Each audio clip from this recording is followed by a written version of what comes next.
It's Friday night. You've been running on fumes all week. 5 hours of sleep a night, caffeine in your veins, deadlines on your mind. But it's okay, right? You'll just sleep in this weekend and fix it all. What if I told you, you can't? The idea of catching up on sleep sounds comforting, but neuroscience tells a different story. Once your body builds up sleep debt, no weekend lie-in can truly erase it. In this video, we'll uncover the science behind sleep debt, what it does to your brain, how it sabotages your mood and metabolism, and how you can finally break the cycle. Sleep debt isn't just feeling tired. It's the accumulated gap between how much rest your body needs and how much it gets.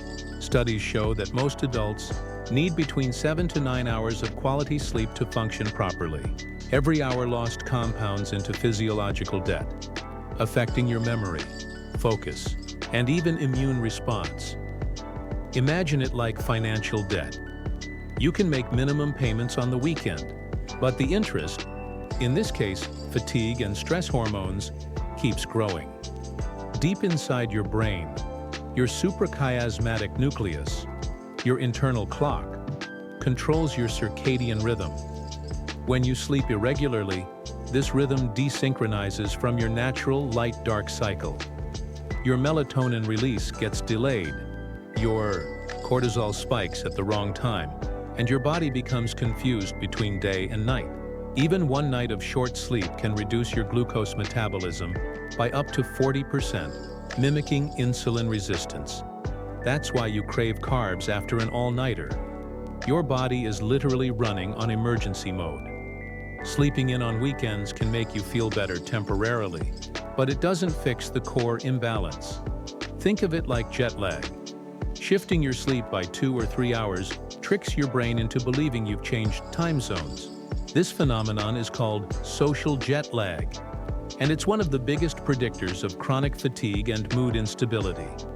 So even though you slept more, your circadian rhythm becomes more chaotic. On Monday, you're starting the cycle all over again. Chronic sleep debt isn't just about tired eyes. It alters your prefrontal cortex, weakening decision-making and emotional control.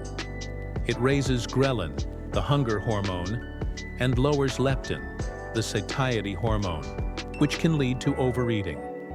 In the long run, studies link consistent sleep deprivation to cardiovascular disease, depression, Alzheimer's, and even accelerated aging.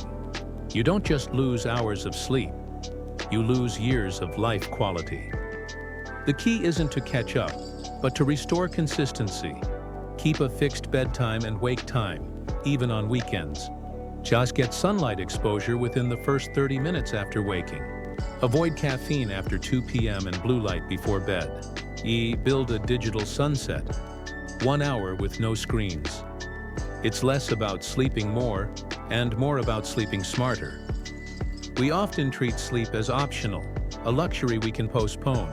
But sleep isn't a time of rest. It's a time of repair. Your brain detoxifies, your cells regenerate, and your memories consolidate. Every night of quality sleep is a small investment in your future self. So tonight, don't try to catch up. Try to reconnect. This is the science of sleep debt, and the truth about why your weekends can't save you.